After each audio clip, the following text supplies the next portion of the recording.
नाजरीन खबर शामिल करते हैं मियां वाली से, जहां एबीसी न्यूज़ के नुमाइंदा तौकीर खान न्याजी की रिपोर्ट के मुताबिक IG Punjab doctor Usman Anwar Khyber Pakhtunkhwa border पर मियां वाली के थाना मकड़वाल पहुंच गए। आईजी पंजाब के थाना मकड़वाल में तैनात पुलिस एहलकारों से मुलाकात हुई। आईजी पंजाब ने थाना की बाउंड्री वॉल्स, मोर्चों, असलाह गाड़ियों और दीगर हिफाजती इंतजाम का जायजा लिया।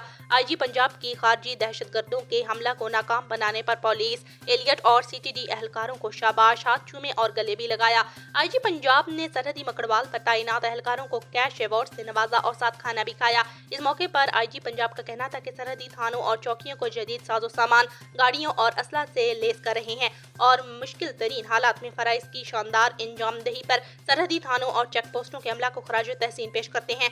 आरपीओ सरगोदा मोहम्मद शहजाद आसिफ खान ने आईजी पंजाब को ट्राई बॉर्डर, सरहदी थानों और चेक पोस्टों की सिक्योरिटी अहमियत और फादियत के मुतालिक ब्रीफिंग दी। आईजी पंजाब का मजीद कहना था कि खारजी दहशतगर्दों के खिलाफ इंटेलिजेंस बेस्ड ऑपरेशन जारी रखे जाएंगे।